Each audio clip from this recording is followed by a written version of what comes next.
Well, we are back with the Zay Builds podcast. This is where we talk all things building, the good, the bad, and everything we can do better. My goal is simple, to give real insight into construction, to sit down with designers, builders, tradies, suppliers, anyone connected to this industry or just passionate about what they do, and share their stories, their challenges, and their wins. Because let's be honest, construction isn't easy. It's tough, it's unpredictable, and sometimes it can feel like everything is against you. But it's also one of the most rewarding industries there is. And when it's done right, it is awesome to work in. That's what this podcast is all about. Talking about what works, what doesn't, and how we can all do better. Having real conversations, not corporate ones. Breaking down the barriers between builders, clients, and the system, and finding a better way forward together. I love hearing people's stories, I love this industry, and I love seeing people passionate about what they do. Look, before we jump in, do me a quick favor. Hit that subscribe button, leave a review, share it with a mate. It really helps get these conversations out there and keeps the momentum going. All right, let's jump into it. We are back with the Zay Builds podcast, and today is the first returning guest, Nic Ivey. Really good to have you, mate. How you been? Awesome, man. Thanks for having me back. Really good to have you here, man. Hey, just for people that don't know who you are, just give us a quick intro as to who you are, what you do, and Yeah, my name's Nic. I like long walks on the beach. No, I'm a stonemason and content creator based in Canberra. I've been making content for about 4 years now, and it's just been an awesome journey. So, what made you first want to put what you're doing out on socials? Foolish vanity, perhaps. Foolish vanity. No, I think when I first did that, like when I first posted, I'd had my finger on the pulse of content for so many years before that, and I'd always wanted to kind of step into that world. So it ended up being that content was kind of the thing. Content was the road, but stonemasonry was the vehicle. So I was like, oh, I can film this, post something, and then the rest is history. And that first video, did you get bulk views or was it a slow burn? No, I actually had a pretty immediate success. It was kind of like foolish stumble down the road, and I just it kind of clicked. So I think the first video I posted probably got about 40 to 50K views, and and I was like, oh shit, I'm onto something here. Yeah. And I remember because I'd posted a couple of videos, nothing really happened, and I'd actually posted them just on TikTok because at the time I didn't want anyone to know that I was posting any content, and no one that I knew was using TikTok. Because I'm a little bit older, I was like, all right, none of my friends are going to be on TikTok. Posted it. It was kind of like a safe space to test it. And then my now wife and I went on a holiday to Bali. And then one morning I woke up to just like bulk notifications. And I was like, shit, it's working. This is awesome. And then, so I had quite a lot of success really early on. And then it tapered off. I think it was just like accidental, kind of got a few random hits. And then it was like taper off, learn the craft, and then off we went after that. Yeah, you talk about learn the craft. Yeah. What do you mean there? Well, how do you learn a trade? It's like an apprenticeship. So content's the same thing. It's like building this library of skills over time. So, the main one is human psychology. So, learning how people pay attention to things, what's actually going to capture their attention, what's going to keep them engaged. And then that was like the core foundation of the content that I was learning. I was like, all right, all the other auxiliary skills around that are so important to make it work. But if you don't have that understanding about human psychology and human attention, nothing's going to work. I think last time when we were talking, you mentioned that first 3 seconds is so important to grab someone's attention. Yeah. Is that's something obviously you've learned, or is that something you picked up? Or well, I didn't create it, but it's kind of this typical formula would be like a hook. You're promising something in the video, and then the bulk of the video is you're delivering on that promise, and at the end you've got your call to action. So I just used that simple formula and iterated on it a bunch to find what worked in my space with stonemasonry.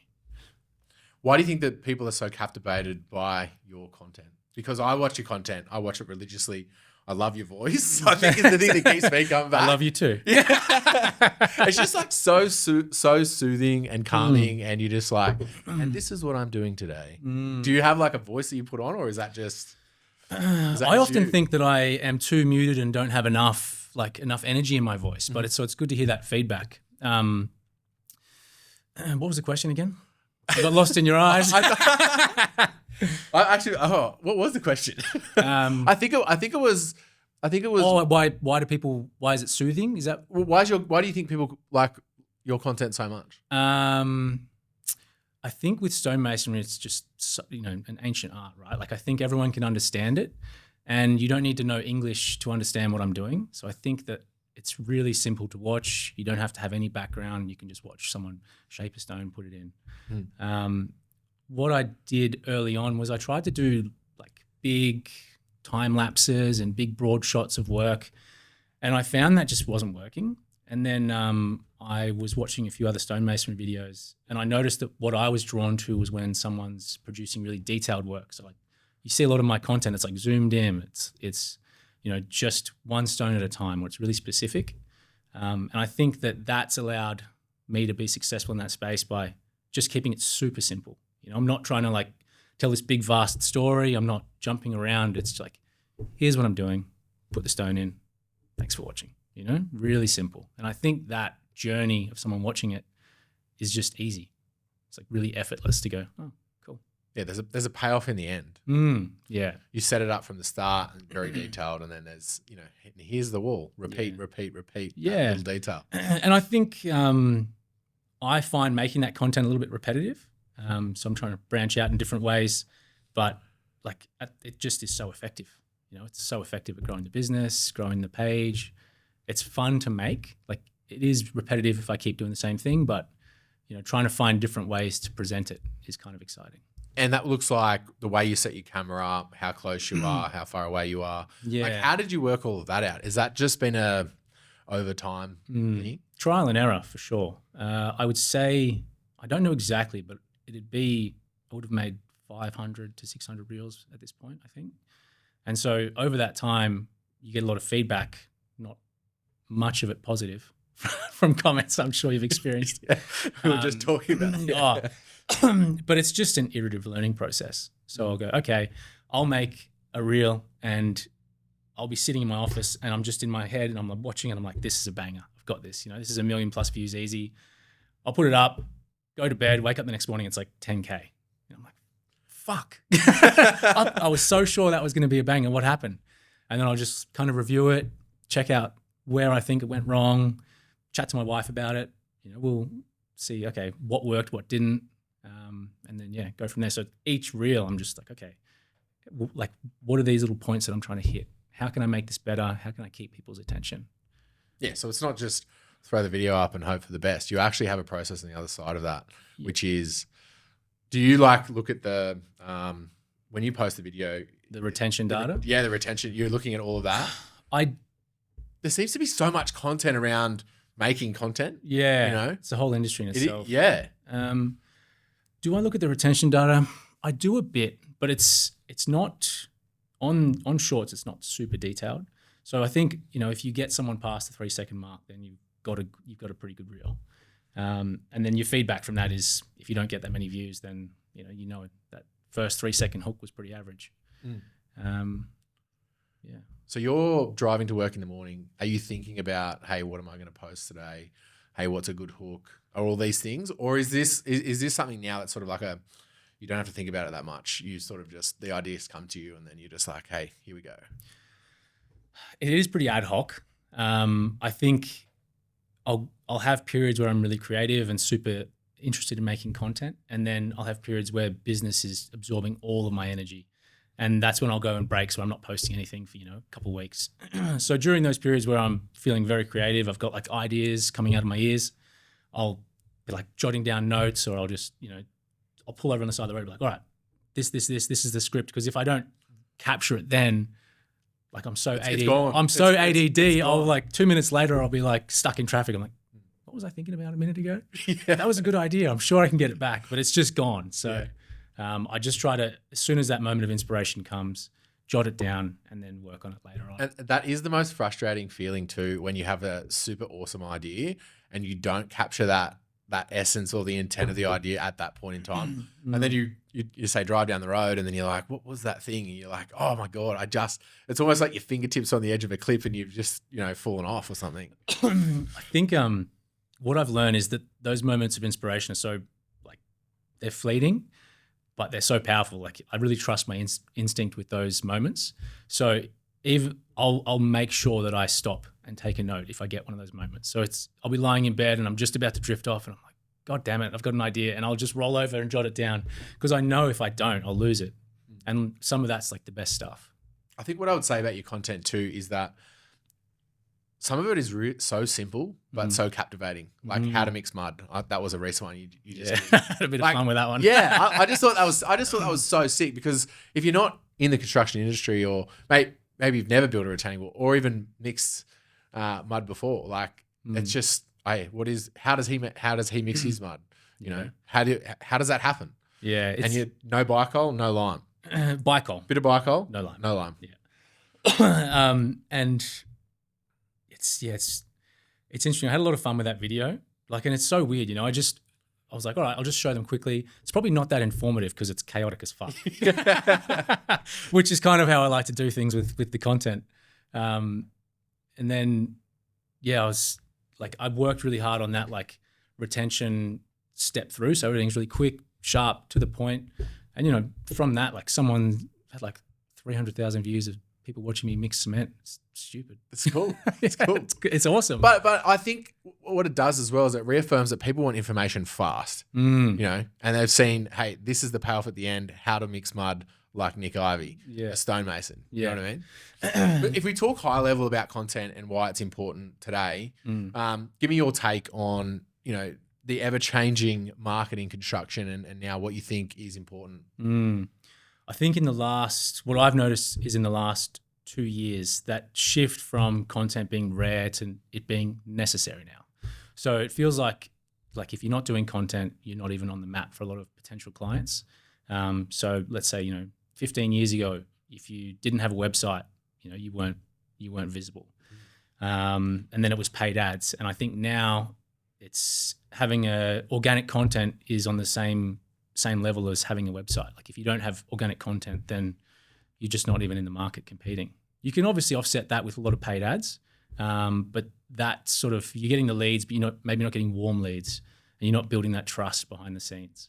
Yeah, and if we think about the psychology behind it, do you think it is building trust? Why do you think it's so important? There's just a million reasons. So if someone can see all your organic content, they can see how you operate, they can see there's a little bit of humor there's a personality. People are buying from people, not businesses, I think. Like, they're building that trust with the salesman, or they're building that trust with the person running the business. And then especially in construction, like, there's such big money moving around. You know, if someone's going to trust me with a 50% deposit on a massive wall, you know, they're handing over so much money. And then if I've already got that trust with them because they've seen my content, they're going to sleep well at night knowing that I'm actually going to deliver. Whereas they might have had experiences before with people they don't know.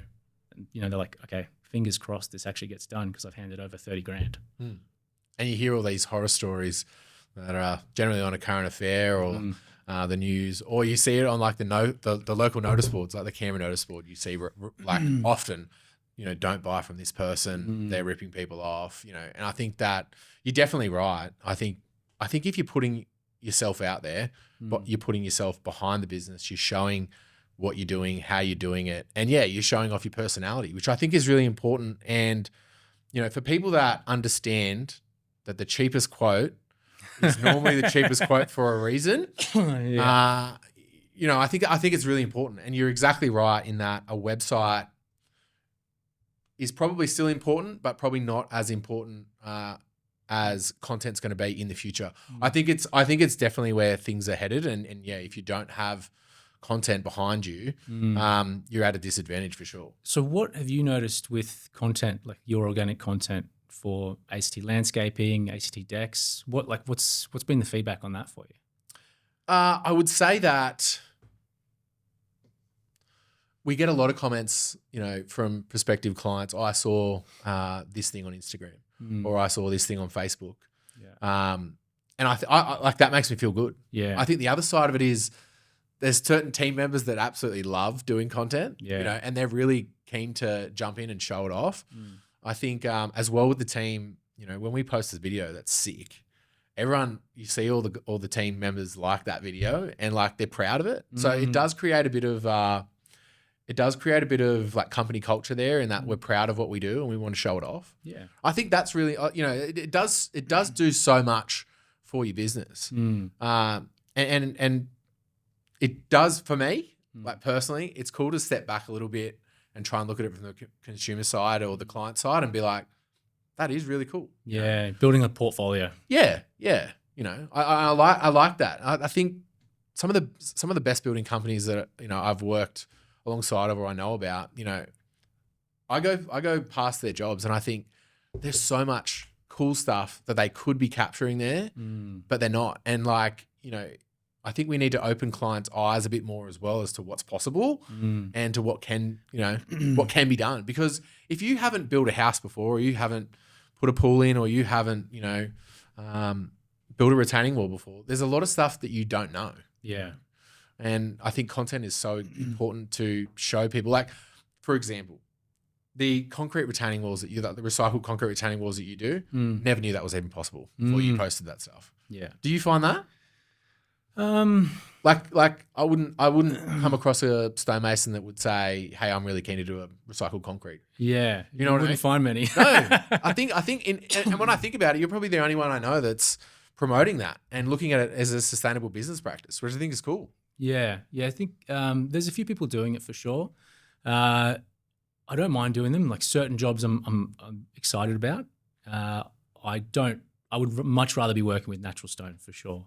I find I think people love the content of the recycled walls, but I hate making content about recycled concrete walls.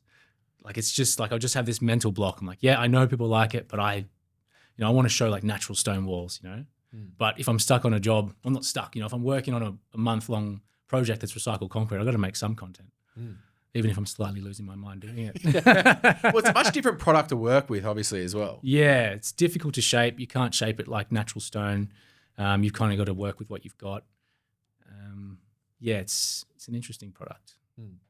But getting back to content, now you're looking at releasing. You've got some things in the works. Do you want to tell me? You want to talk me through what you're looking at doing? Yeah. So, like to frame it. So the start of the year, I had an epiphany. Not an epiphany. I was like, all right, I've been kind of on the fence about the content side of things for a long time, just having it ticking over, and like I've been really enjoying it. I was like, I want to this year go from being a stonemason and content creator to being a full-time content creator. So I was like, all right, how do I do this? And I've just spent the last month, 6 weeks, just scheming. I'm like, all right, bit of feedback from people. What do I do? Do I teach stonemasonry online? I was like, don't feel ready for that yet. What else do I know? And I was like, well, I've actually gotten pretty good at content in the last 3 or 4 years. Like in terms of the trade space, I feel like I can be an expert in that. So what I'm working on at the moment is I've renamed it since we last spoke, but the Construction Content Academy. So hosted on a website, basically downloading all of my information, all of the things that I've learned the last few years in a really easy to learn structured way. So essentially giving people the keys to the kingdom, showing them where the door is, and then using a few different retention things to just push them through the door. So looking forward to kind of sharing that in the next let's say month to 2 months, and having that live. So if anyone's working in the trades and they're doing content but they don't know what they're doing or they don't know how to progress it, this is for them. If you are in the trades and you haven't done any content, this is definitely a good place to start.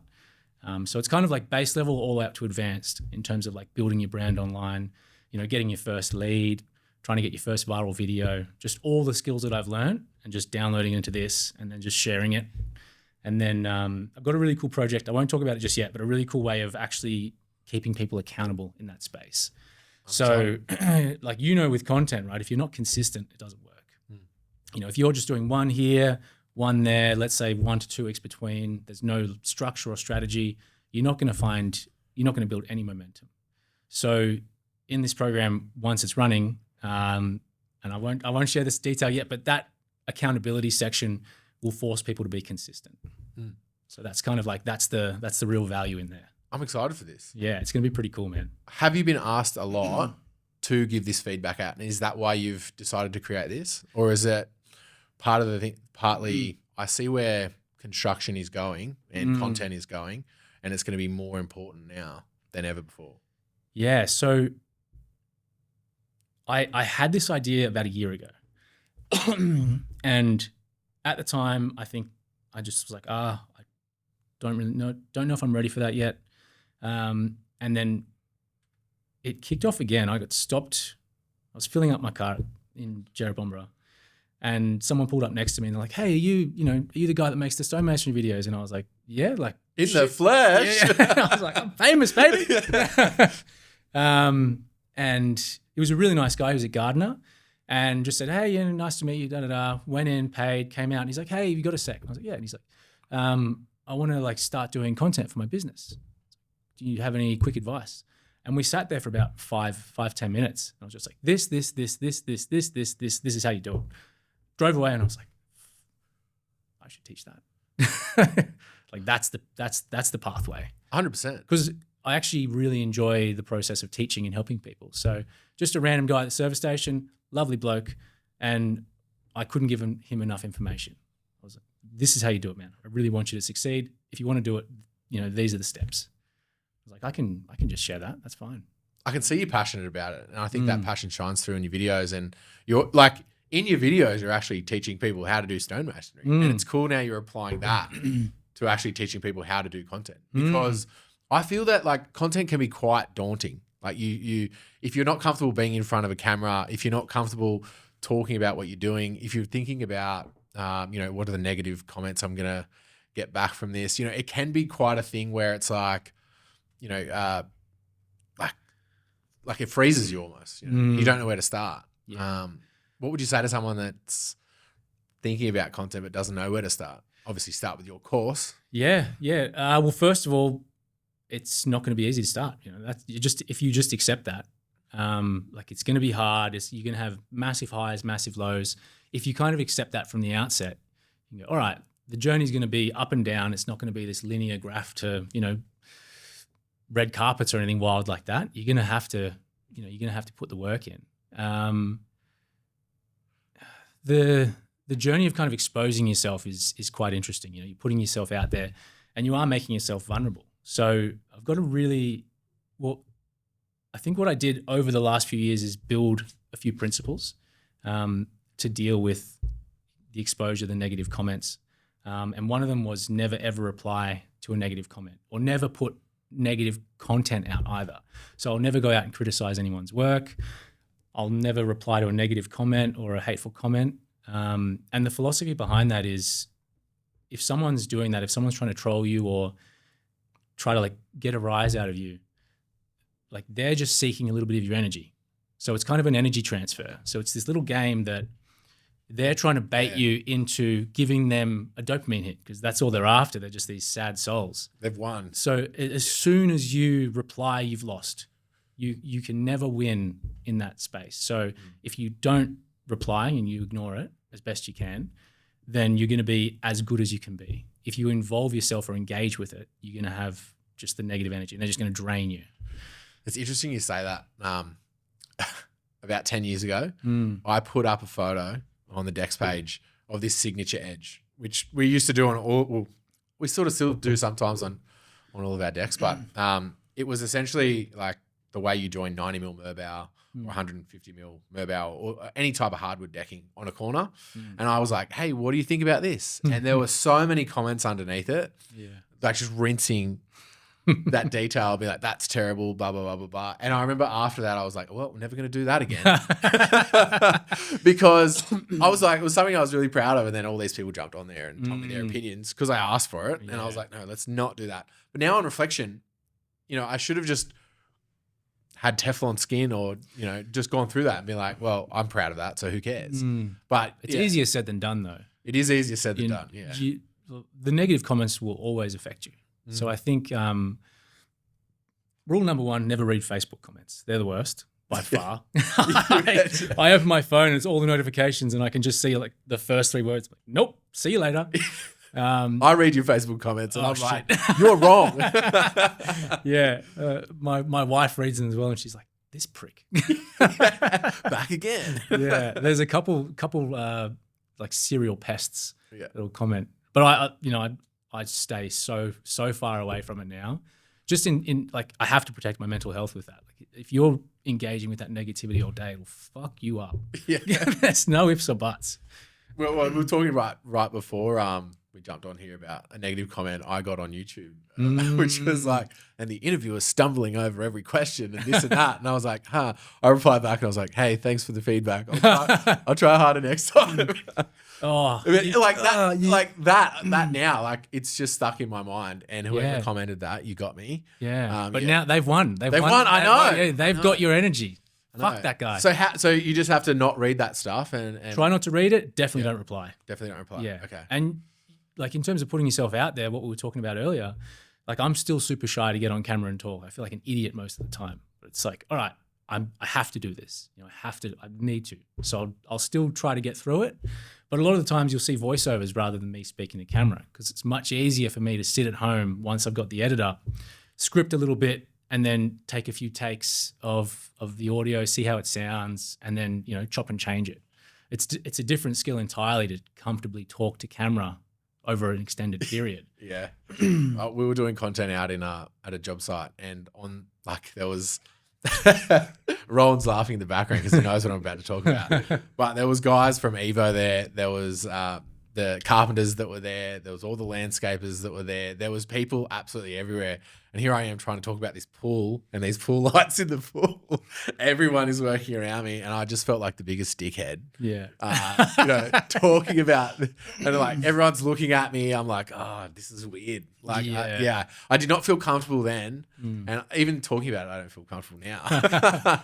But like, it came out and it was cool, and yeah, I think that what's been in the back of my mind with content is that get it out in a week, no one will remember it. Yeah. So if it's good, they might remember it, but generally if it's that's not as good, people are just like, I don't remember that. Well, when did you do that? Well, not even that. Like if it's bad content, no one's going to watch it. They'll scroll past within a second and a half, 3 seconds. So if you're worried about it, if you're going to look like an idiot, no one's going to watch it anyway if it's bad content. So you kind of have this fail safe. It's true. The worst one is bad content that gets viewed heaps. That's when you're fucked. You're like, the viral now video, I am an idiot. The viral video that you don't want to go viral. I've had a couple of them. I'm like, 1 million views, and it's just me getting rinsed. And I'm like, oh shit. What was it like when your first video got 1 million views? Tell me about that feeling. That was trippy. It was 2024. So I think it was January, February. And I remember it because at the start of the year, I was like, all right, I'm going to do one reel every single day, no matter what, which was a disaster. But I got home from work that day and I was like, I still haven't filmed anything. What the hell am I going to do? And I picked up the camera and I was like, I'm talking about the hammer, and I'm like, oh, can anyone find, an American-made version, this or that? I was out there with my shirt off, just on the back deck, and I thought, no one's going to see that. It's a crap video. And the next day, I think it was maybe 2 or 3 days later, it's at like 4 million now. And the comments are just ridiculous. And there was a lot of good and bad, and I kind of was biting with people, like I was engaging with some of the negativity, had a bit of fun with it. But I think when I saw that, I saw, okay, this is possible to get lots of views. And then like I kind of always knew it was possible, but I didn't know if it was possible for me. Do you know what I mean? Like I think, until you've done something, it's just this imaginary thing. Yeah. And then when it happens, kind of opens more doors. Like, okay, cool. Like this is working. I'm kind of on the right path here. So, there's been lots of those moments along the road where I'm, upload something and I'll get multiple millions of views and it'll just like reignite that passion. I'm like, fuck yeah, this is sick. Yeah. And it's the people want to see this. Yeah. And I think, like one of the reasons I started content was so that I could, like, what's the best way to describe this? Creative outlet, but I knew with content that I could make a living doing what I loved. So right now I'm kind of mostly in running my stonemasonry company and a little bit in the content. And so most of my time is absorbed with the business, a little bit of time absorbed with the content. But once I make that transition fully into the content, I can build what I want at my own place. I can pick and choose the projects I want. I can build just things I'm passionate about and get paid more there than I am in the stonemasonry company. So it's this door to kind of like an infinity. I can do whatever I want. Not limitless, but I get to then create my own reality after that. So my day-to-day gets to be whatever I want rather than mostly building stone walls for, bottom dollar. Yeah. They're not bottom dollar, but you know what I mean? I do. Yeah. 100%. It's a different career path you can go down. Yeah. The options then become, what do I want to do? And get paid for it. And there's other creators out there that have already done this. So you know it's possible. 100%. Who are the creators that you look towards and go, I want to do that, or I want to be like that? One for me would be Youngblood's spearfishing. I think he started out. Is that Brody? Is he Brody Moss? Yeah, I've seen his page. Yeah, he's sick, dude. He's like hired his dad, hired his brother. He's like whole family works for him. He just travels around Australia doing whatever now, doesn't he? Yeah. All from like capturing sick content, like spearfishing, diving, boating, fishing, like doing like sick stuff. Yeah. Life's pretty good. Yeah. So and he was a Sparky. And I don't think he started doing Sparky content. I think it was like pictures like this. And just doing his hobby. So yeah, it's I know that future's coming, and I'm working really hard to get there. And that's kind of the really exciting like carrot on the stick that has driven me down this road of content. I'm like, all right, the life of being a content creator, if done correctly and maintaining your mental health, can be incredible. 100%. Yeah. The road to that success is that, because you're different, I guess. You're further along down the road than I see from some other influencers, if you want to call it that. In that you've got a YouTube setup, you're big on Facebook, Instagram, obviously, and TikTok. You're hitting all the big ones. Have you sat back and gone, all right, YouTube's really important because I want to film videos that are like 50 minutes long. TikTok's really important to gain people that want that short, sharp, and then push them through to. Is everything driving towards YouTube, or like what's the thoughts there? That was the plan at the start of the year. Yeah. So at the start of the year, I sat down with my goal of becoming a full-time content creator. All right, I need to do full-length videos. I can get monetized on there, which I'm still not, because if you're doing shorts, it's really difficult. Yeah. And then build that way. So, AdSense, get paid for views, and then build something after that I can earn some money from. But right now I've kind of left that to the side. So what I don't think people realize is when you walk down that road of becoming a content creator, you go, oh, you're going to make lots of money as a content creator. I've probably earned $4,000 in the last 4 years off 300 million views. Wow. That's an insane amount of views. And 3,500 of that was in the last 3 months. So for all of those years, I didn't earn a cent. So you don't just automatically start making money as a content creator. It's brand deals, it's ad revenue as well, which I only got monetized on Facebook mid last year, and that's where most of that revenue's come from, is just ads running on my reels. So being a content creator, you have to then sell something. You can't just, no one's just going to, oh, you got 1 million views, here's 10,000, it doesn't work that way. You've got to actually build a business behind the content. So, in terms of earning money directly from the content, yeah, that's small portion. But having all that content over the last four years, now 85% of my revenue in my stonemasonry company has come from social media. So yeah, it's only paid $4,000 there, but the revenue that I draw through it for my stonemasonry company is outrageous. All my work basically comes from that. So yeah, it's an interesting balance. I think it's something, yeah, it's definitely something that I can see for someone that thinks that they're just going to walk straight into it and make big cash is not the answer. I think that it's not as simple as, just throwing a reel up and, and then getting views. It's, you've got to actually build a business behind it, right? You have to be so strategic with it. Yeah. And so early on, it was just like, all right, throw it up, bunch of views, mad, next one, let's do it. And then you kind of start building a brand around it and building a strategy and figuring out what you're going to do with it.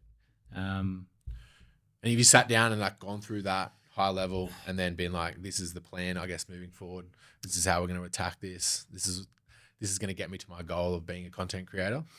Yeah, it changes so because there's just so much information out there. It's dynamic. I'm just trying to absorb as much as possible. And I think prior to, let's say 2 weeks ago, I was pretty scattered. It was like, all right, bounce around, try this, long form YouTube, monetize on Facebook.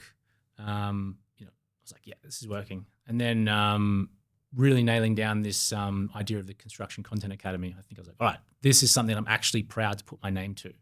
And that's another point I wanted to hit is when you do start getting a lot of views, you will get approached by brands. So I've been approached by heaps of brands, in the last couple of years, but I've done fuck all brand deals, to put it bluntly. And the reason for that is you'll get approached by a lot of weird companies first, only a few sort of construction related ones, but everything that you then attach your name to, people like you can very quickly erode your brand. Yeah. So like the brand is just the king. Protect that at all costs, and then the money will come. Exactly like a business. Exactly like a business. If you don't have trust and reputation, it takes years to build that trust, to build that brand. And you could do 1 or 2 posts with a company that people don't perceive as good, or, say something that people react poorly to, and you can just erode the quality of your brand so quickly. So I spent 4 years building the brand of my content. I could bomb it in 2 weeks if I wanted to and be back to square one. So it's just a really careful knife's edge balance. So I've said no to probably 95% of the offers that people have made to me. So could I have made a lot more money?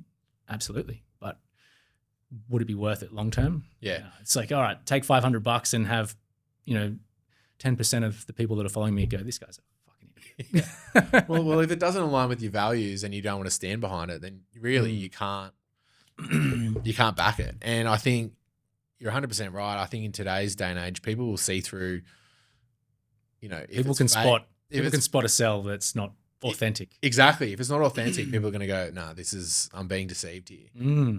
This is a cheap cash grab. Yeah. And that was one of the things I said early on. No cheap cash grabs. Nothing that's going to degrade the brand. And then over time developed into, I'm not going to promote anything that I don't use or don't work with. So I had a few offers from kind of, adjacent different companies. It's like, I don't use that. I don't want to sell it, Yeah. So it's, and I think that's simplified it for me as well. Mm. So rather than just trying to do a quick cash grab, it's just like, all right, let's just be patient with this. Yeah. There's a bright future ahead, but if you destroy your brand, it's not going to be much. Absolutely. Your brand is everything. Your reputation is everything as well. And going back just to, you were saying 80% of your work comes through, your social media. You found that that's been a big part of your success with stonemasonry? Absolutely. Yeah, 100%. I think it's allowed me to grow my business really fast, but I think one thing that I kind of have to step back sometimes and appreciate is because I'm in it, it's normal. It's, this is how I expected to grow a business, or not expected, but all of the growth in my business makes sense to me. Whereas I think, if I had tried it without social media, I don't know what that is. Yeah. So it's hard for me to kind of split test that and go, what's the success versus what's not. But I started out early with a lot of paid ads, and that kind of got me off the ground when I started my company. And then now it's just all organic. Yeah.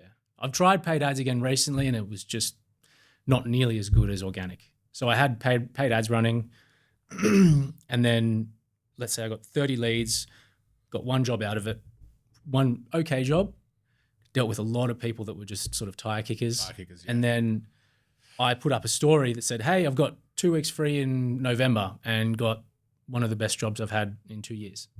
And so every now and then I'll just chuck one of those posts up, see what's out there, Sometimes I feel with the paid ads, it like forces people to inquire with you. So they're like not fully like keen to do it, but they're like, oh, maybe I'll just ask a question. And it's like, no, we want like qualified leads that are like people that are going to spend money in the market, not someone that's just like, what does a retaining wall cost? I've got like a little tiny 2-meter retaining wall I want to do. Well, I wonder what that would be. And then like, it's just hard to be able to like, well, I guess it's part of it though. Right. But yeah, I think organic is so like, it's unbeatable. Organic content versus ads. If you've got a viral video or you've got something that gets bulk views, it's way better than say you're putting 5,000 or 4,000 behind Google ads and getting 35, inquiries, and out of those 35, 20 might be terrible. Yeah.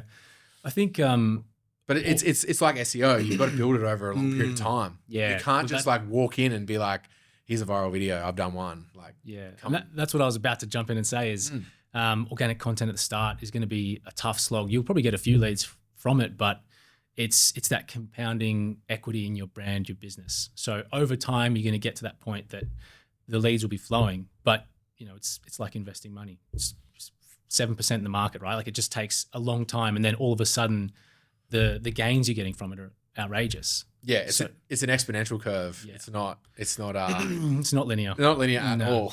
but that first little while of posting content, if someone's fresh, you're going to get some really cool feedback. Especially if you jump in my program and learn the tricks of the trade. Well, I think it's such a cool idea in that, and what I'm getting from you is that maybe people are going to show the content in the community and you're going to provide feedback on that, and everyone else in the community might provide feedback on that, so that you're training these people up to make this absolutely amazing content through, like, it's almost like a short course, right? Yeah. So it's hosted on School, so the website School. So it'll be a paid month-to-month subscription. You kind of described some of it there.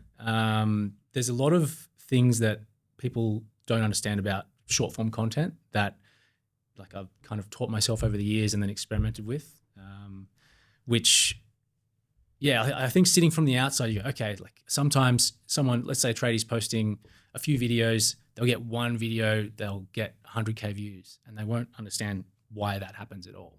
And then they'll do something similar and they'll get 1,000 views. And then people will get kind of superstitious about the algorithm. Oh, this, it's kind of against me, or it likes this, or it likes when I film with my phone or post with my phone. And none of that's true. It's literally just, if it captures human attention, the algorithm will feed it to more people. So if you can just capture someone's attention and hold it over the course of the video, you'll get a lot of views. If you don't get many views, you've just made a dud video. That's it. It's all the algorithm is a proxy for human attention. So if you capture attention, you win. If you don't, you lose. Yeah, it's not something geared towards certain people and geared towards others. It's a very simple formula when you break it down. Yeah. That is, do people want to watch this or do they not? And generally, if they want to watch it, in the first 3 seconds, they'll stay on it. Like, I know, if you think about it yourself, like flicking through Instagram or flicking through TikTok or something like that, if you will flick through the majority of the things that you're fed, and you'll stick on something because of some reason.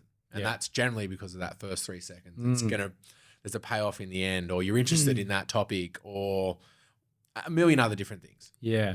So one of the best tips I'll just tell people this is what I started doing early, and I don't know how much of my success it's accounted for, but it's been so effective. So you described it there. People will flick through, right?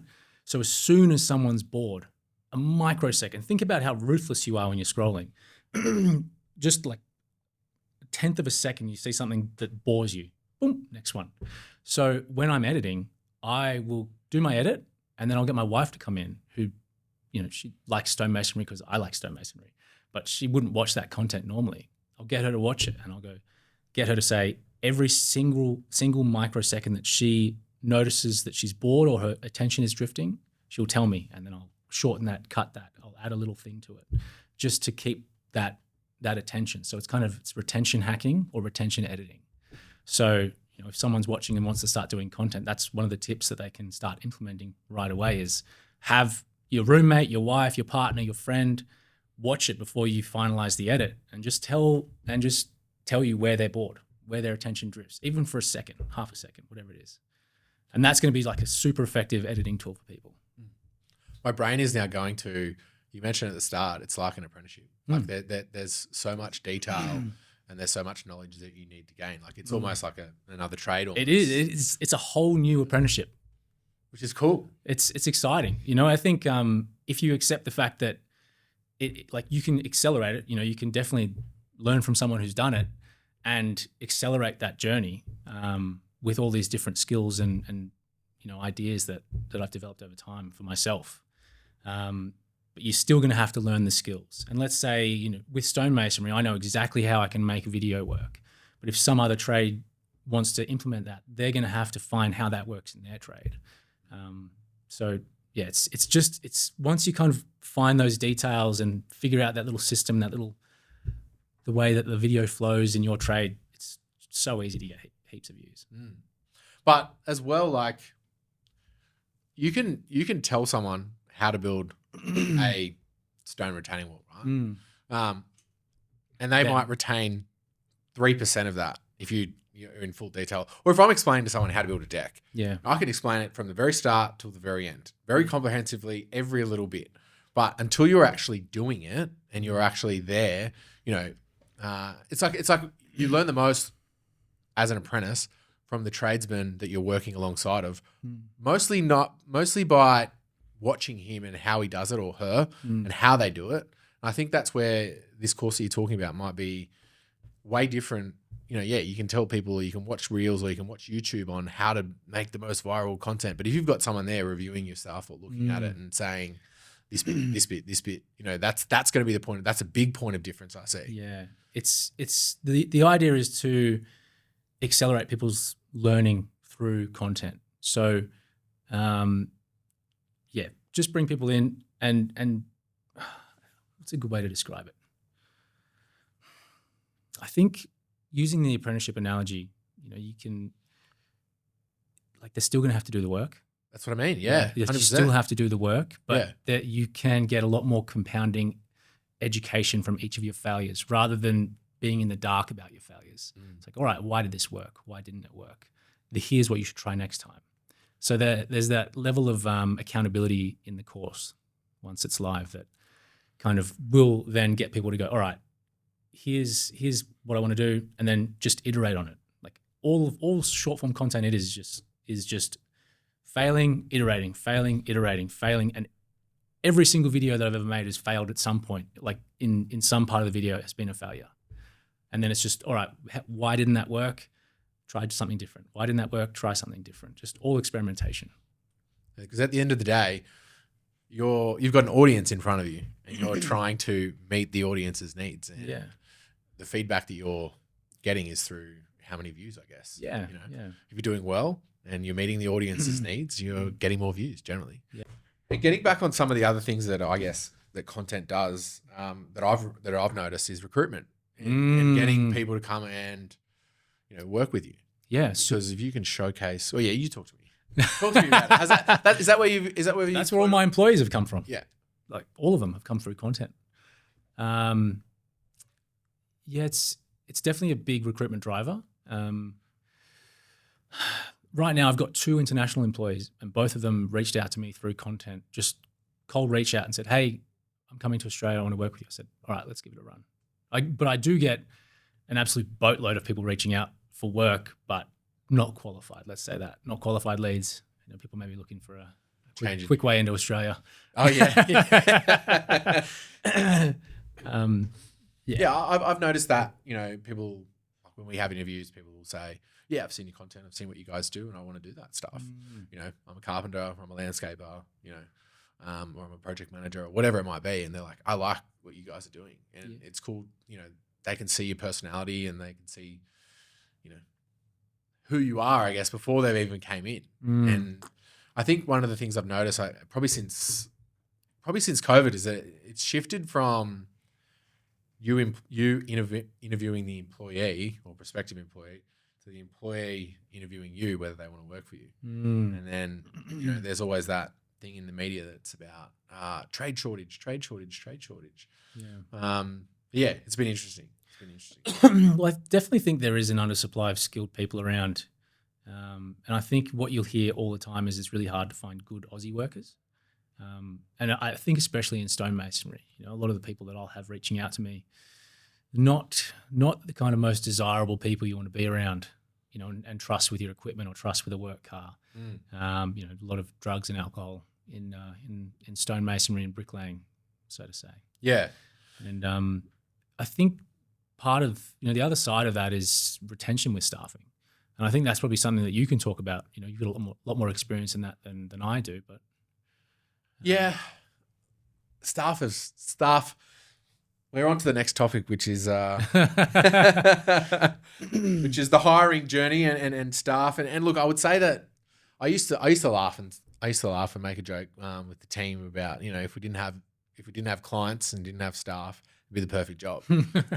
Because I think when you hire someone, they bring along, I guess, all their strengths and all the stuff that happens with everyone. I think that whether it be relationships that break down, whether it be kids, whether it be all the stuff. Yeah. And I'd say managing employees is difficult, or it can be difficult if you're not, super experienced in it. Yeah. You've got to take the good with the bad up, I think is the thing. Well, what's your approach to hiring? I'm not actually that experienced with hiring. Not let's say your level where you've hired and fired. I don't know how many people in your career. I've only had a few different employees, but my approach is definitely more of a cultural fit first. The way I work pretty hard when I'm on site, and if anyone's kind of lagging behind that expected work pace, I'm pretty ruthless. And just because the margins in stonemasonry are pretty good if you work like I work. If you are working like you might find someone who's just turned up and they're not there to work. They're not there to work. You're going to be on minimum wage pretty quickly. Yeah.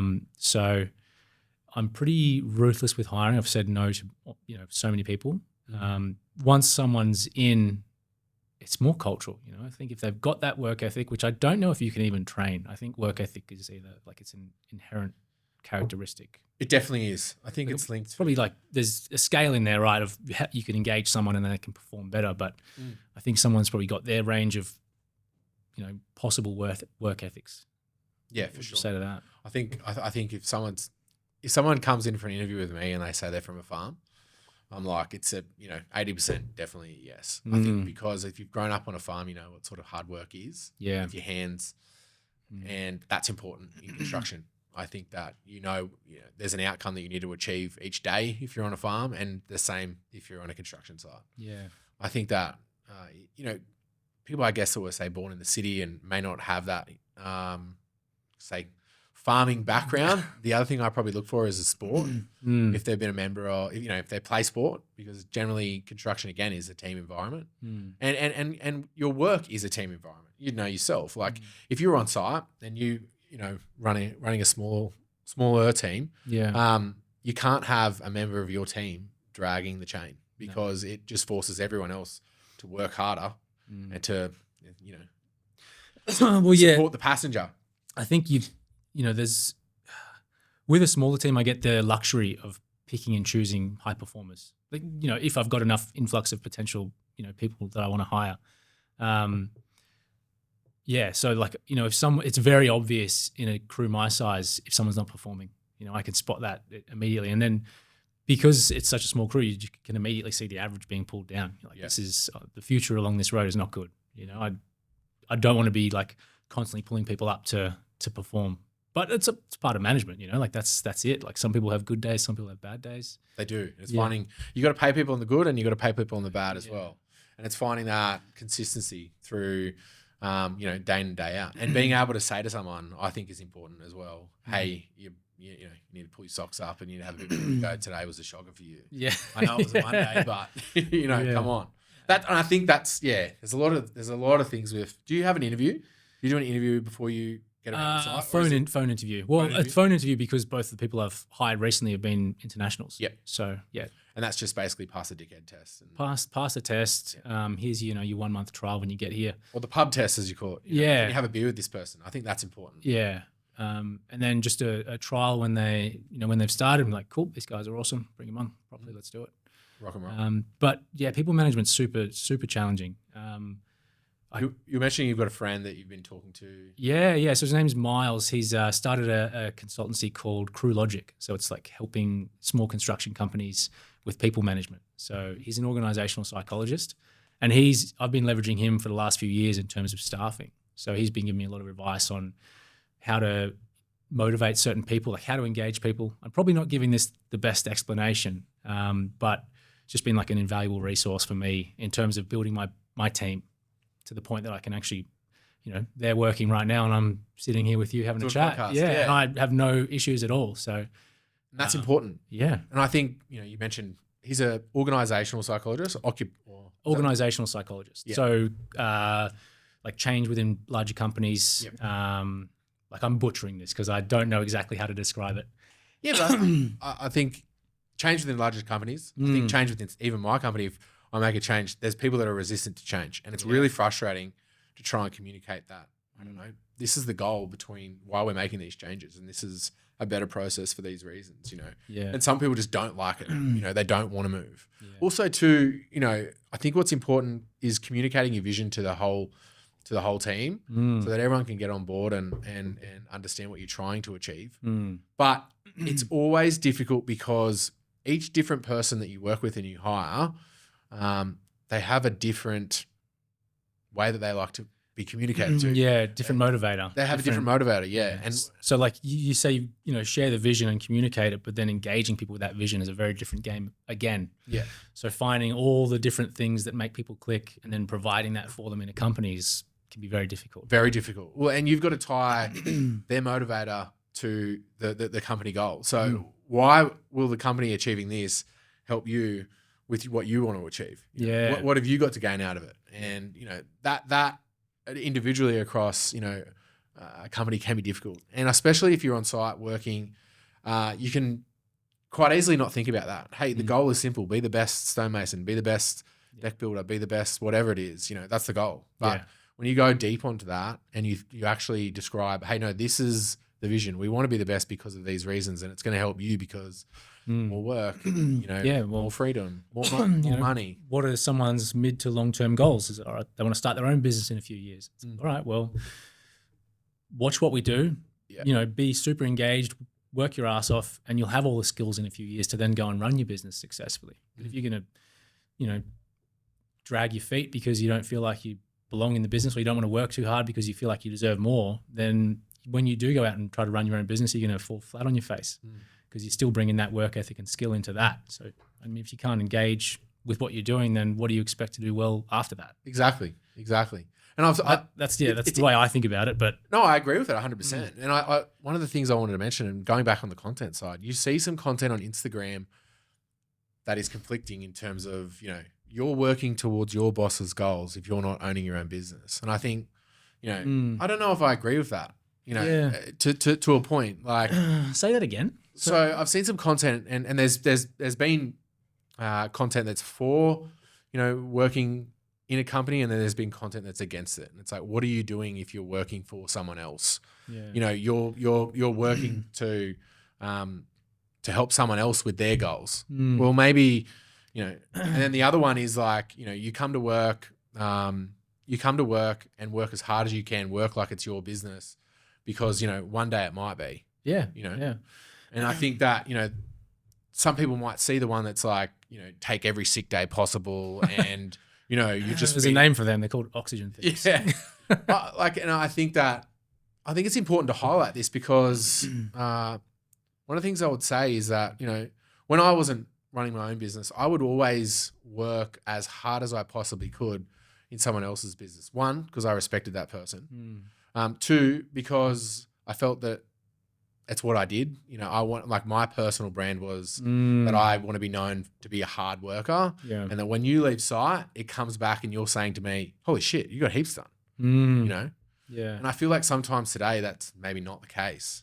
And maybe there's this content that's like, if you're working for someone else, you're really not achieving your own goals. And it's like, well, do you know what I mean? Yeah. I think that's sort of snake oil from idiots. Like, yes, in the broader, larger sense, if you're not running your own company and you want to run your own company, then yes, that's applicable. But, a lot of people don't want the stress of running a business and the responsibility. And if you don't want that, then you don't deserve the benefit that comes with running a business.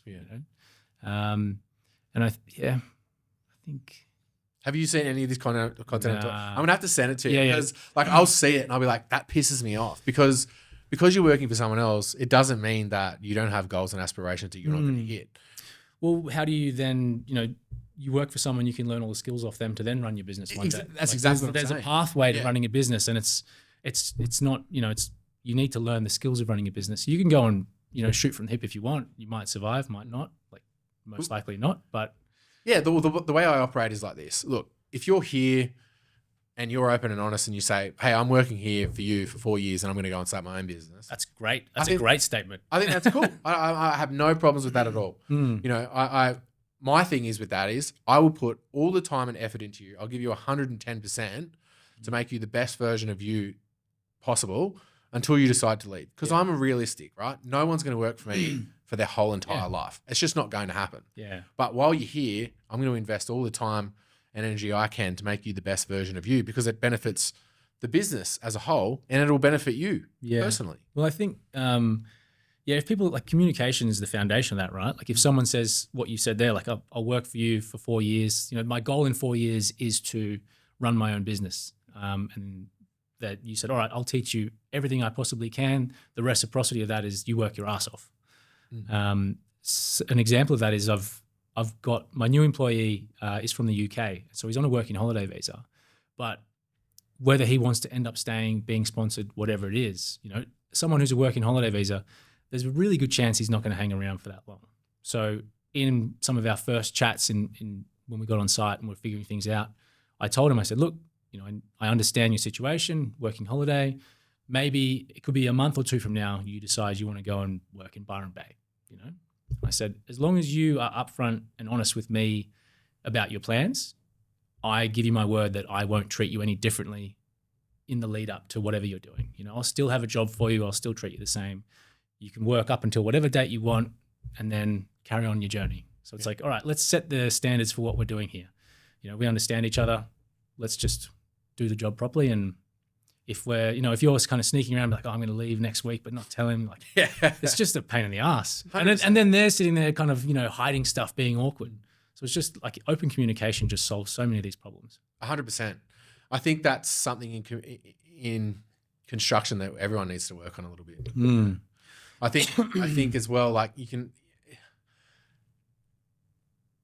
I think over communication needs to be adopted. If you think that, you know, you've communicated well enough, then just communicate again just to make sure. I think that, you know, it's one of the most difficult things that I try and teach everyone that I work with is that communication is key to everything. If you have good communication and open communication lines with the person that you're working with, 99% things aren't going to go wrong. Yeah. But it's when you don't understand and you don't say, I don't understand that. Yeah. You know, that's where you have a problem, or you don't double check that someone has got this bit of information, whether it be a plan, whether it be an instruction, whether it be, don't take out that tree over there, you know, whatever it might be. Like, yeah. Don't drive the Bobcat into their house.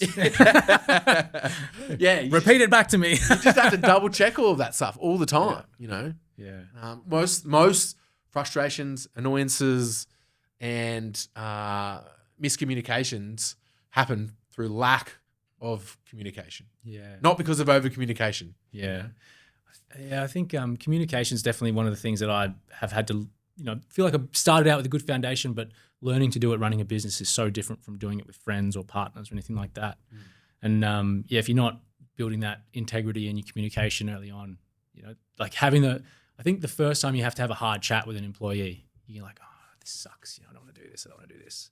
And then if you kind of pussyfoot around it, everything just gets so much worse. You know, you're like, all right, do it, you know, and then pull the Band-Aid off, and then on the other side of it, you're like, that wasn't that bad. And now we're all happy, and, you know, we've had the chat, and like expectations are set. The second where you're not 100% honest is the second that. Yeah. It's so easy to fuck this up. Running a business is hard. It is hard. It is. God, it's easy to fuck up. Yeah. And the thing about it is all the lessons that you learn cost you money. That's what they cost you. Yeah. You know? Bad communication costs money. Yeah. Be a good communicator. It's such an open-ended general thing to say, be a good communicator. What do you think there's some tips for people listening on communication? I think some tips on communication. I think just be honest. Be honest. I was about to say, you know, if you think it, say it, but like have a little bit of filter. You know, don't just say everything on your mind. But yeah, honesty is important. I think the foundation for any good communication that I've had with my employees has just been setting those standards early on. Yep. And then you can always refer back to them. So that's probably the biggest one. The biggest benefit I've found in like workplace communication is just having a foundation, a framework that like of who we are as a company and what the expectations are. So it's from there I found it quite simple. And we can't talk about communication without talking about clients. So I want to jump into a quick chat on clients. What do you look for when, say, a quote comes in? Yep. Are you qualifying your clients in that they're people you want to work for? They're nice. What do you look for when you go out to do a quote? Yeah. So I definitely trust my gut instinct a lot with clients, whether that's just like soft skills of picking up how they operate, how they communicate. Respect is a massive one.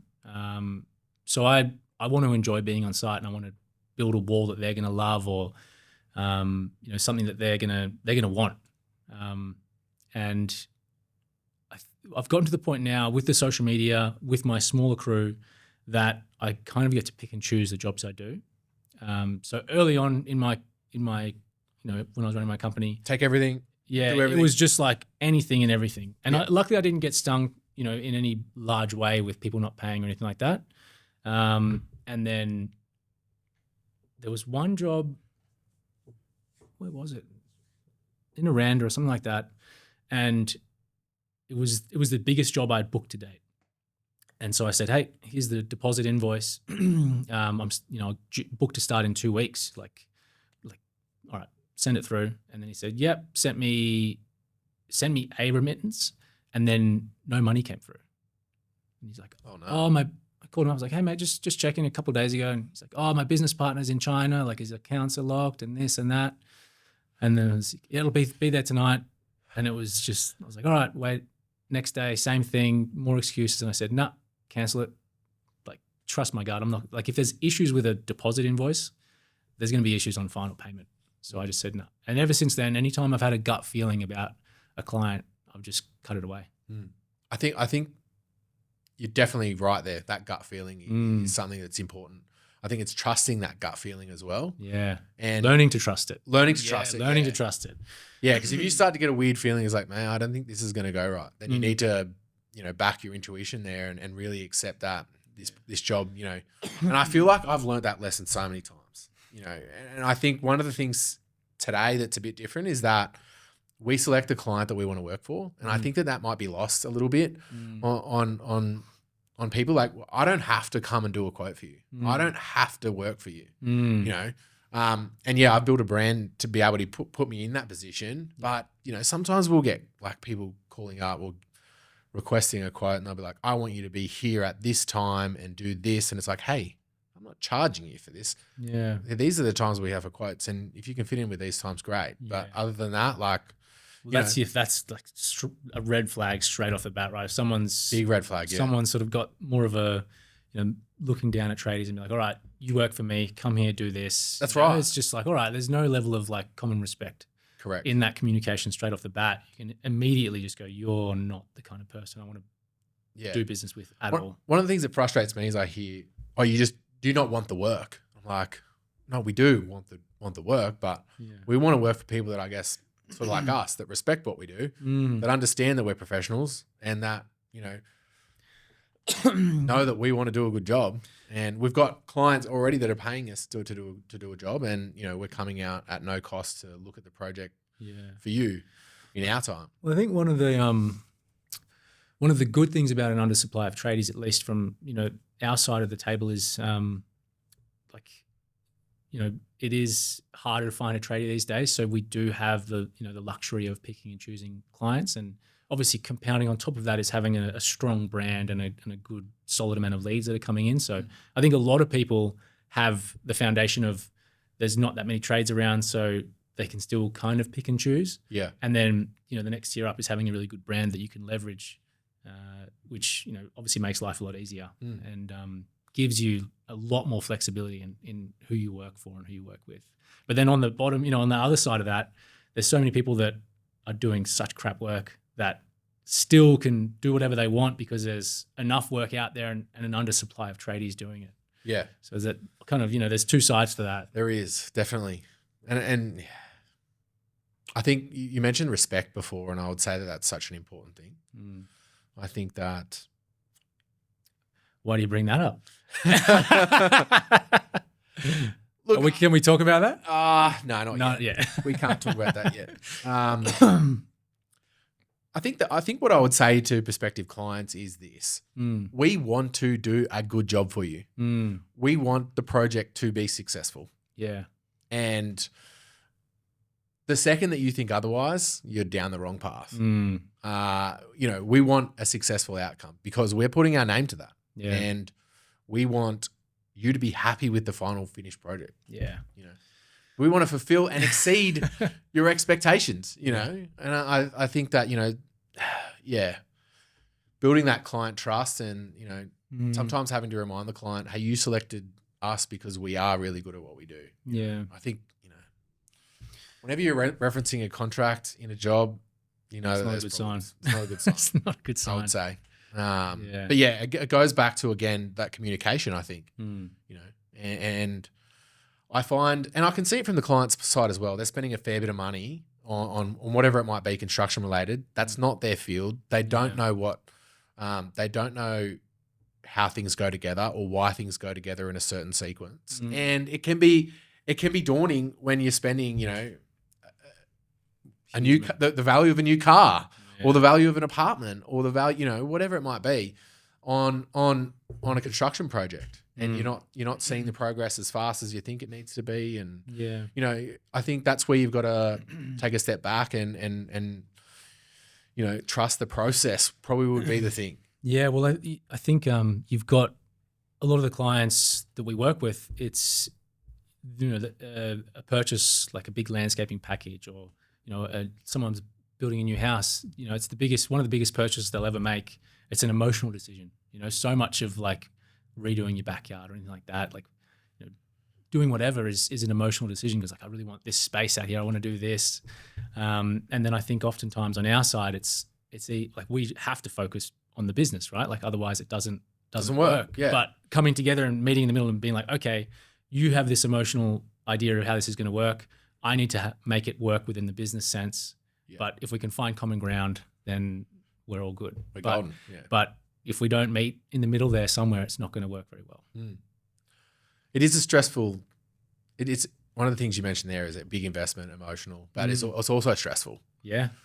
It is really stressful. And I think part of that is because there are so many negative stories out there about this tradie not doing this builder not doing this, and everything in between it. Yeah. And I think that, it's super stressful. You're living in a construction site most of the time, or you're driving past a construction site, you're seeing money go out of your account and, it's not finished and it's been weeks or it's been this amount of time. I hate to think about like, I'll give you the evolution of how it works on site generally. Yeah. We have some upfront payments and then, you get in and construction happens really fast and a lot happens in the front bit of it, right? And there's bulk stuff being done, which is mad. The client's generally really happy. A lot of change really quickly. All the big stuff starts to happen, and then you go through this middle period where it's just slow and it looks like nothing is being done or, nothing's being done to completion or whatever it might be. But it's not with the majority of projects. You don't see the full final finish until that last 25 to 30%. And that's where all the good stuff goes in. That's where your kitchen goes in. That's where your walls are plastered and ready for paint. Your windows are in, or, the plants and turf go in. You're like, this is a backyard now. That's when you start to see it turn from a dirt patch into something, somewhere you want to be. Yeah, somewhere you want to be. But in that little period there in the middle or towards the end, I should say, that last third is really, really difficult. Yeah. But yeah, it's all about communication, I think. Yeah. It's all about communication. How are we going for time? 1:13. Okay, great. Conscious of time, Nick has come in, as he mentioned, while he's got guys out on site working. So client tips and tricks. Let me just go through my notes here and make sure I've got everything. I want to go back to the content thing, and I want to wrap up and do a bit of reflection on lessons, perspective, and when we're catching up next. Let's book that in now. Yeah, cool. Let's do it. But back on the content game, consistency over perfection. Post regularly, don't overthink. Yep. Comments on that? Yes. Yeah, 100%. Content as a filter, attracting the right clients and team. Yes, if you're positioning your brand correctly. Yep. Yeah. Balancing content with actual work, systems, batching, using downtime. Yeah, difficult to figure out, but once you get it going, it can be pretty effective. Let's talk about that a little bit more. So, are you just filming content all day long, or are you filming certain segments of the day that you've already pre-planned? What does that look like? So I've got an eye now for what's going to look good in content, and so there's so many parts of building a stone wall that are just ugly. You know, it's like it's part of the process of building something beautiful, but it doesn't look good on camera. So I know roughly when I should start filming. I'll kind of pick a 15-minute window and I'll be like, all right, now it's time to film the content, get home, edit it in 20 minutes, half an hour, and upload it. So it's only, you know, if I'm doing one every day, generally about 40-minute time investment. Yeah. And that's obviously with that foundation of all the skills I've built over time. Yeah, and then categorizing that and then putting it into folders. Is that how you operate? Do you have a big, massive content library that you can go back through and pick on things? And yeah, I do. I've got all of it categorized based off year, different job, date, all of that. Obviously like a hard drive and then Dropbox. But I don't generally go back and reuse content. I'll film for the day or I'll film for that content. So it's kind of cool to go back and you know, find different parts. But I think back in the day I had lots of content because I didn't know what to film. So I just filmed a big part of my day. So, and what I had done probably last year or the year before is gone through any of that and chopped out any decent content. So now I know there's no more valuable reels that I can make out of that stuff. Nowadays, it's a lot less content. So I'll film, you know, I'll just film exactly what I know I'm going to make rather than film and try to figure out how to make something. So it's really, really strategic now. So yeah, I can, you know, one of the reels I did about a month ago, I think it got 3.5 million views. Took me about half an hour to put together, like filming and editing. Yeah. I was just like, all right, this is going to work. Bang, bang, bang. Edit. Hannah, my wife, what do you reckon? She's like, shorter, done, upload. because I think when we spoke last time, your methodology was throwing shit against the wall, if I quote you correctly. Yeah, it's evolved a little bit, let's say that. And now you're way more strategic with it and you're looking at it way deeper, right? Way more strategic, but I still need an element of experimentation. So you can get really stale really quickly. I need to be making content that excites me. So there's still, you know, I've got my sort of ASMR reels, which is like the foundation of my page, but I'm experimenting with other things on the side that I'm trying to make pillars of my content, if that makes sense. It does. So there's 50% super strategic, and I'm still 50% throwing shit at the wall because it's fun to find out what works and what doesn't. Yeah. It keeps it interesting, right? Now, with that, I want to pull up and we're going to do a reaction to a video. Let's do it. There's I want to have a look through a bit of this as well. Yeah. But the video I want to look at is this one here. Now, this wasn't on my page, was it? No, not on your page. No, not on your page. And what we're looking at here for people that are listening is it's a 7 News video on a wall next to a pool. Now, I haven't even pressed play yet, but you can also already see some cracking happening along here. Now, it's relevant because Nic builds stone walls, and I know about building retaining walls also, especially out of block. So we'll press play here. A Perth family is facing a costly clean-up after their retaining wall collapsed just 2 years after they purchased the home. The family paid a building inspector before buying the property to ensure them that the wall was structurally sound.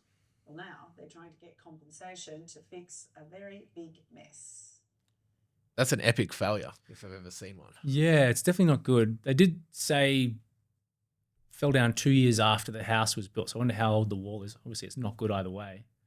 Looks like it was backfilled with sand. Did you see that? Yeah, I was actually just looking at that. Looks like it's all sand. And right next to a pool too, high water area. I would say the reason why that wall has fallen down is because the drainage wasn't done properly. Yeah, it's got to be like hydrostatic buildup for sure, right? Yeah, 100%.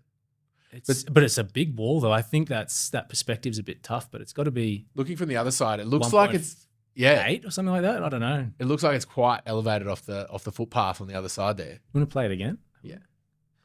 Do some detective work. A Perth family is facing a Look how far out it falls. It falls onto the road, I think. Yeah.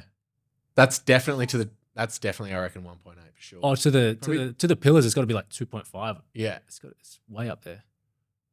clean up after their retaining wall collapse just 2 years after they Jesus. purchased the home. It looks like sand, doesn't it? Paid a building inspector before buying the property. Wait, there. Insured them. Yeah, there we go. It's interesting they paid a building inspector for this though, Yeah. to say that it was structurally sound. I've Look at heard that. That's all sand, dude. Yeah. It looks like brickies. Yeah. That dead set looks like bricky sand. Wow. Well, that's not how you build a wall. It's not, but the demo would be pretty easy with that now. Yeah. It's just sandstone block, isn't it? Do you think like 7 years like highlighting this stuff is helping or hindering? I don't know. They've always got an agenda. So That's my worry too. yeah, is there? I don't know. They're such scumbags. Like this is whoever built that wall's a scumbag, but the news is they're scumbags as well. So Yeah. they'll be. That wall looks old though. That wall looks like 10 years old, 20 years It old. might even even. be older. Hey, what do you like? It looks like a really old style build. Look at the capping below the. And who builds with the wrought iron anymore? Yeah. That could be 50 Yeah, years yeah. old. Who built? When's the last time you've seen anyone build with wrought iron? No, it's too expensive now to do. So Maybe they spent all their money on the wrought iron and not the wall. Yeah. But definitely the drainage there is a big issue. That's what's caused all of that, I would Yeah. say. We're bickering over details, but the wall shouldn't have come down. No. Imagine if someone was walking past. That would be, yeah. That's terrible. Wow. I want to check out some of your content now. Yeah, let's do it. Quick look on that. Here's the video. This is I love the range for stonework, and here's how I mix it. 1 full bucket of wet, 2 cups of black for diversity, 1 bag cement, lime is for cocktails. Bring slurry, not slurs. 15 more dries, more wet, 4-to-1 sand cement ratio.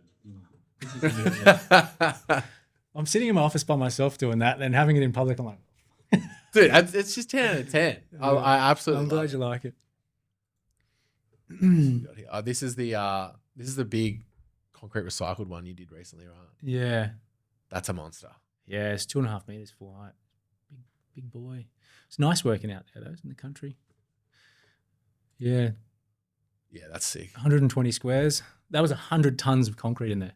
Really? 100 tons. Moved by just my labor and I. So we installed all of that by hand. You must be doing like 8. You must be eating like 10 pizzas a night, eh? I can eat basically whatever I want. And then when I don't work, I just get fat straight away. Yeah. Yeah. That's what I miss about being on, working on site, is that you could just eat whatever you wanted. Yeah. What else do we want to pop up? Maybe go up. That's this on the right. That one? Maybe that one. build this wall with me and watch me lose my fucking mind. This is the perfect stone for this spot. It just needs to be shaped a little bit. To shape the stone, I trace it around where I want to cut with the hammer. It breaks easily. This sandstone is quite soft. Next we add some mortar, and then we firmly insert the hard stone. Make sure it's level. Don't zoom in. Wow, I should do this for the job. Thank you for following my page. Build this wall with me. Dude, I love it, man. Those are the ones. Those are the ones I have fun making. You know, it's good fun. But like now we've gone through the conversation about content. You can definitely see like how everything is tailored, and you've really nailed down the process and every little thing to look for. Yeah, there's no fat on any of these. There's no wasted time. You waste time, you don't get views. You know, you don't. It doesn't work. So you seem really dialed. You seem so super focused and dialed. What's sort of been some reflections over the last 12 months, I guess, from the last podcast we've done? It's been a journey, man. I when I came in here last time, I was working by myself. I kind of cut away a labor and I was like, I'm just going to do small jobs, do content, chill out, and then did the opposite of that. Just went a bit bigger. Got two employees now. You know, new truck, new machine. Like the price of the jobs I'm doing is exponentially bigger. But definitely enjoying it.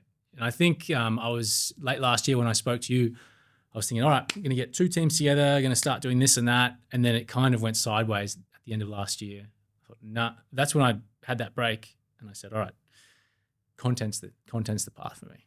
You know, I can build multiple teams doing stonemasonry, but then I'm just going to be over my shoulder looking for, doing quality control. Yeah. Or I can do what I love, just making content and, sharing my stonework.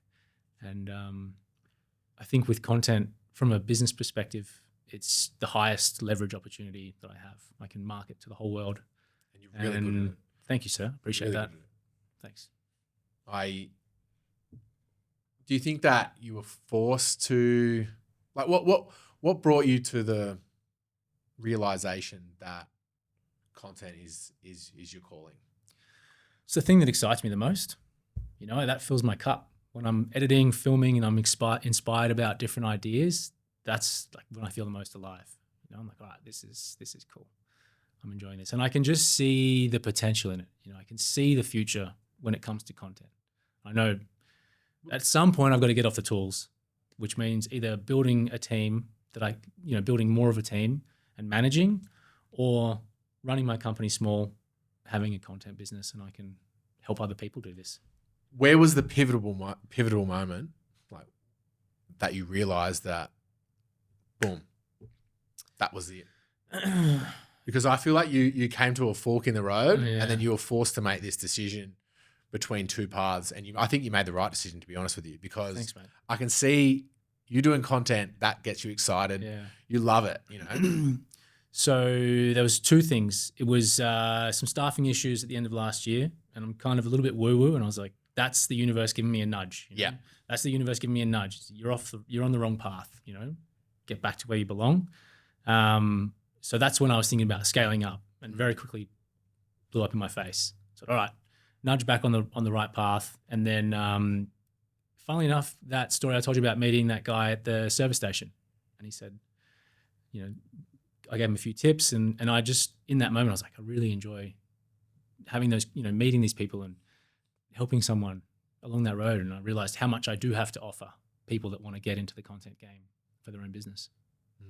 So I think that's phenomenal, man. I fucking love it. I'm generally so happy. I'm generally so happy for you. Thanks, man. I want to say to you, thank you for, I guess, jumping in last year in March and coming on the podcast. I remember reaching out to you, and I was like, I don't know if Nic's gonna want to do this, and like you were like way up here, and I think what you've done for me as well after the podcast, after we did the podcast, you called me up, we spoke about all these different things. You provided me with, I guess, a lot of support, and you helped me, I guess, believe in myself a little bit, which I really appreciate. Awesome, man. And you've been a really good friend as well, Nic, and I appreciate that so much. Thanks, man. You too, man. I appreciate it. You've been a really good business mentor for me as well. So thanks, man.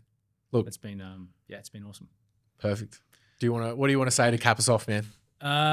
If anyone is keen to learn more about social media for construction, reach out to me. The page at the moment is invite only. So if you want to learn more, get in touch with me. If you qualify, we'll get you in there, and then start teaching people how to actually do this shit properly. I'm jumping in there because I want to be a part of it. Yeah. I want to learn more about it, and I think you're a wealth of knowledge, and I'm super excited for you to teach other people and do the thing that you're mainly passionate about, man. Yeah. Love it. Awesome. Cheers. Let's do it. Thank you, Nic. Thank you. Appreciate it, man. Another cracker. Yeah, that was awesome. Another cracker.